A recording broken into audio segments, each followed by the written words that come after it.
আমরা তো এখানে অনেক টাইম হলো দাঁড়িয়ে আছি, অবশেষে চলে এলো মীনাক্ষী আর মীনাক্ষীর মেয়ে। সত্যি আমরা ভীষণ খুশি। আর মীনাক্ষীর কি বলবো, ছোটবেলা থেকে ওর একটা স্বপ্ন ছিল, ওর একটা মেয়ে হবে, নাম রাখবে অরোরা। তো ওর স্বপ্নটা সত্যি হয়েছে। সত্যি আমরা ভীষণ খুশি হয়েছি। ঠাকুরের কাছে প্রার্থনা করি সারাটা জীবন যেন ছেলে মেয়ে স্বামী সন্তানদেরকে নিয়ে খুব সুখে থাকে, সেই প্রার্থনায় ঠাকুরের কাছে করে যাব। দেখো সংসারটা খুব সুন্দর হয়েছে, আরো সুন্দর।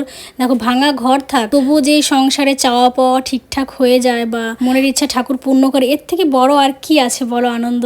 আর হ্যাঁ, তোমরা হয়তো মনে করবে ওই যে আমি কথাটা বললাম ভাঙা ঘর থাকে, এটা হচ্ছে আমার কথার কথা। কিছু কিছু ফ্যামিলি আছে দেখবে অনেক টাকা পয়সা আছে, রাজমহল, তারা খেয়ে পড়ে সব দিকে শান্তি আছে, কিন্তু মানসিক দিকে কি শান্তি আছে? নেই। কিন্তু একটা ভাঙা ঘরে অনেক শান্তি, যে শান্তির মানে মানে কোনো মাপ হয় না, এতটা পরিমাণে শান্তি আছে। যাই হোক, জীবনে বেঁচে থাকতে হলে সুস্বাস্থ্যটা আগে প্রয়োজন, তারপর হচ্ছে টাকা পয়সা, সবটাই দরকার। তার থেকে বেশি দরকার হচ্ছে শরীরটা ঠিক রাখা। এত কিছু যে ডেকোরেশন করেছে মীনাক্ষী কিন্তু বিন্দুমাত্র কিচ্ছু জানে না। শুধু কি এই ডেকোরেশন আমরা সবাই প্ল্যান করেছিলাম, বাজনা ভাড়া করেছিল মামা, সেতে সবাই নাচবো। তার নাচতে নাচতে মীনাক্ষীর মেয়েকে বরণ করবো, সেটা করা হয়নি। তার কারণ হচ্ছে মীনাক্ষীর মামা শ্বশুর মারা গেছে। তবে হ্যাঁ, ভিডিওটা তোমাদের কেমন লাগলো কমেন্ট করে